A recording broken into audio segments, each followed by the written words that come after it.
สวัสดีครับมื้อนี้ในฐานะทหารพันศึกก็อยากสิมาเว้าชีวิตก่อนที่ไปเป็นทหารให้สำหรับท่านที่สนใจได้รับฟังให้เพื่อนๆทหารพันศึกหรือผู้ที่สนใจนะเพราะว่าบ้านสมัยแตะก่อนบ้านอยู่ตามเขตชายแดนเห็นศัตรูของประเทศชาติบ่ว่าสิเป็นคอมมิวนิสต์บ่ว่าสิเป็นทหารเวียดนามทหารเขมรไปคิดตามเขตชายแดนแถวช่องบกแถวเขาพระวิหารนั่นน่ะช่วงนั้นเกิดก่อนสิเกิดสงครามลมเก่าอ่ะนะรัฐบาลน่ะซึ่งยังดีๆดอกได้รับสมัครทหารเพื่อเข้าไปต่อสู้เงื่อนไขก็คือสมัยแตะก่อนนี่รับสมัครผู้ที่มีอายุตั้งแต่18ปีถึง25ปีไปเป็นทหารอาสามีคนไปสมัครหลายพี่น้องเอ้ยรับสมัครไปทหารเป็นทหารแข่งขันกันสูงก็จะได้เป็นเงื่อนไขกับนี่แหละตรวจโรคไม่ได้สมัครง่ายๆก็ยังสู้มือนะตรวจโรคตรวจปอดเอ็กซเรย์ตรวจเหนียวแล้วก็ไปทดสอบร่างกายยืดปืน15เทื่อดึงขอ15เทื่อแล่นรอบสนาม4รอบสนามพี่น้องเอ้ยคัดเลือกเอาคนที่เก่งที่สุดไปเป็นทหารซึ่งผู้ข่าวไปสมัครได้ที่16การไปสมัครบ่ได้ไปง่ายๆเด้ตอนนั้นไปสมัครอยู่ที่สโมสรรวมเรื่องชัยนั่งรถไปก็บ่ถือว่านั่งรถดอกยืนไปพี่น้องเอ้ยสมัยแตะก่อนนี่การคมนาคมมันบ่ดีนะรถโดยสารก็ได้ยืนไป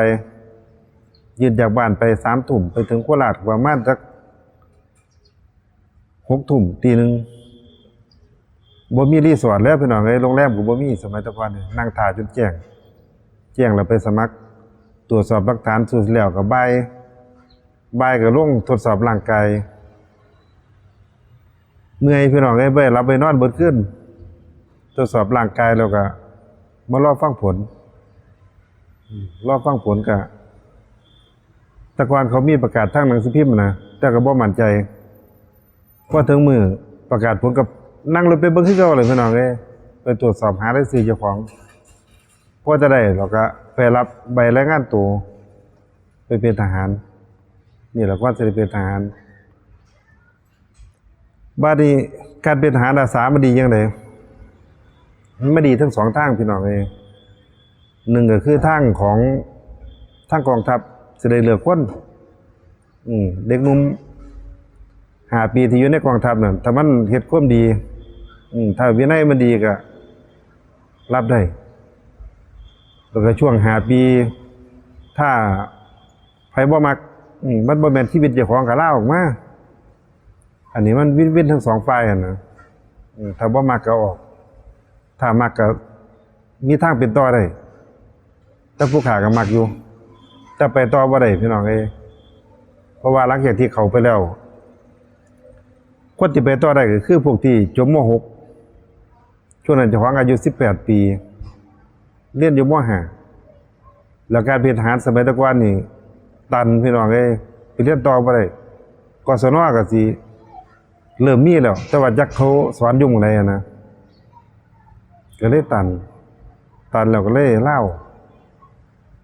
หลังจากลาก็ได้บัตรพันศึก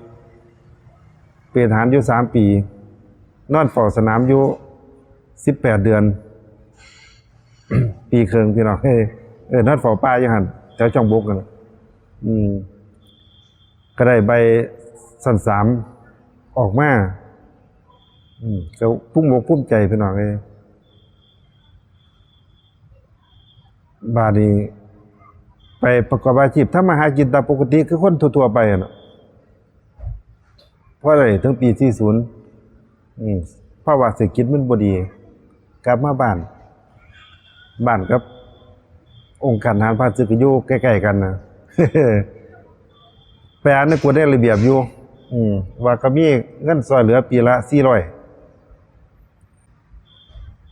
ความที่ว่ามันบ่เคยเข้าไปนะพอไปติดต่อ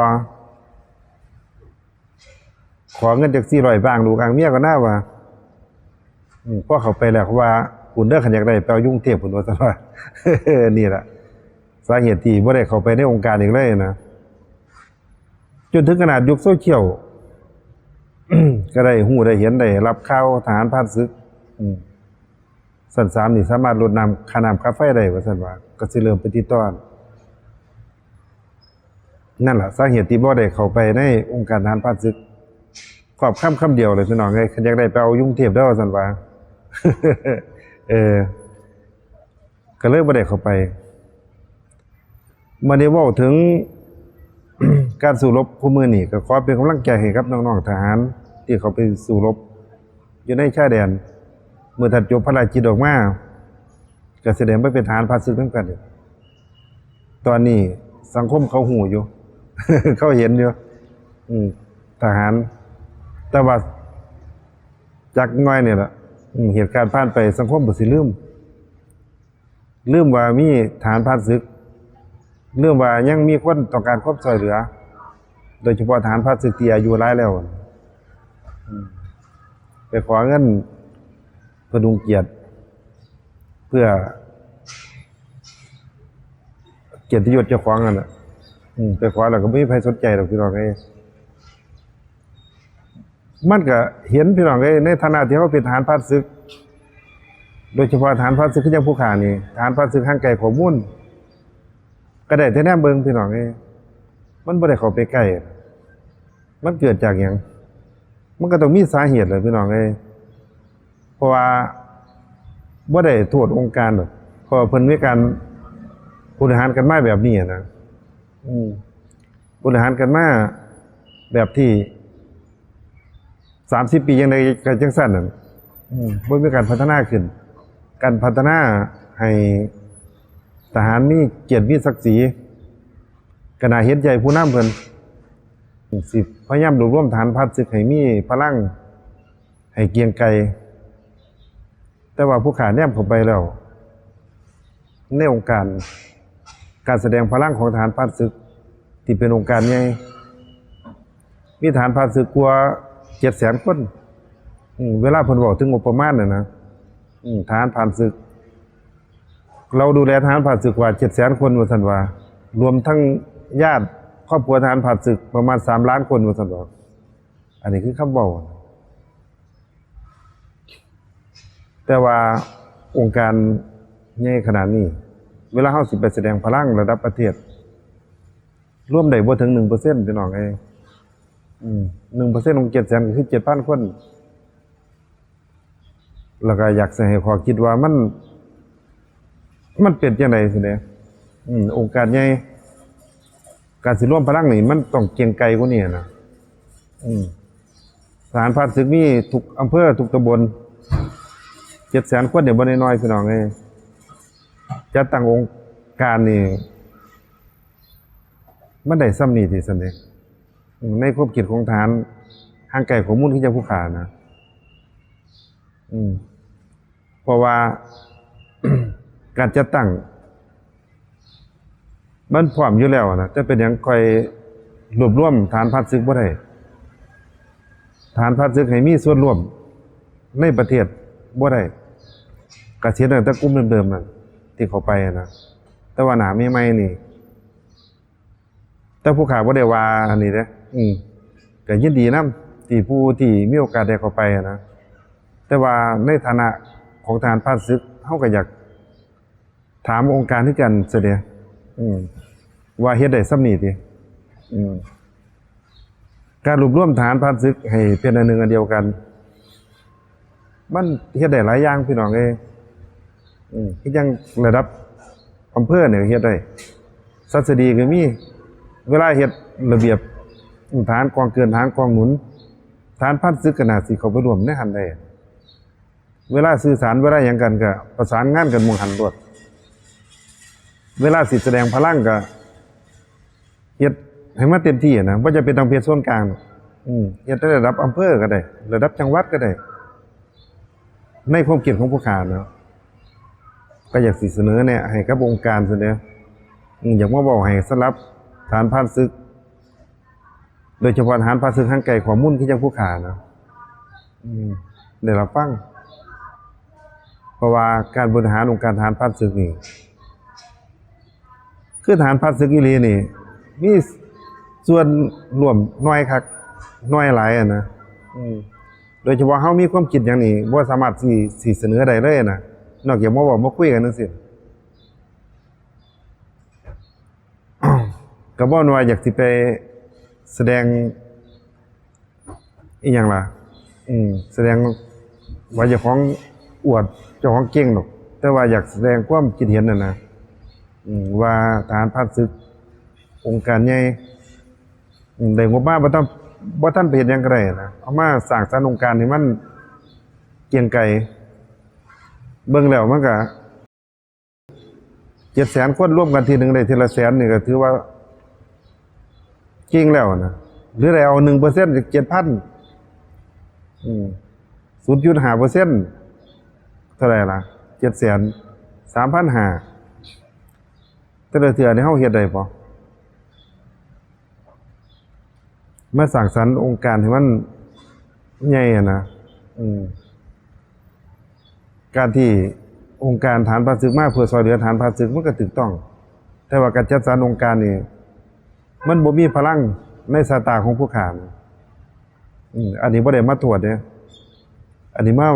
บอกให้ฟังในฐานะที่เฮาแนมเข้าไปแล้วมันเห็นนั่นน่ะมันเห็นก็เลยอยากมาบอกให้ฟังในฐานะที่เฮาเป็นทหารผ่านศึกเวลามีเรื่องมีราวเฮาก็อยากสื่อสารโดยตรงบ่แม่นว่าสื่อสารจากกลุ่มนั้นกลุ่มนี้โดยที่องค์การบ่มีส่วนเกี่ยวข้องเลยมันก็มันแม่นบ่ซั่นเด้สิให้ทหารผ่านศึกเฮ็ดกันเองก็ตามมีตามเกิดบ่ได้รับการสนับสนุนหยังก็สิได้ซ้ำที่เห็นนี่แหละสำหรับเงินพดุงเกียรติถ้าเฮาไปเรียกร้องถ้ามันบ่มีพลังมันก็ยากว่าถ้าเฮาบ่ได้รับความช่วยเหลือจากองค์การแล้วพลังมันบ่มีพี่น้องเอ้ยกระจัดกระจายแตกกันไปหรือเป็นความต้องการของผู้ใดบ่ก็บ่ฮู้นะอันนี้บ่ได้ว่าบ่ได้กล่าวหาไผเป็นความคิดเจ้าของเองก็อยากสิมาเว้าให้สำหรับผู้ที่ติดตามทหารผ่านศึกบ่ว่าสิเป็นรุ่นพี่รุ่นเพื่อนๆรุ่นน้อง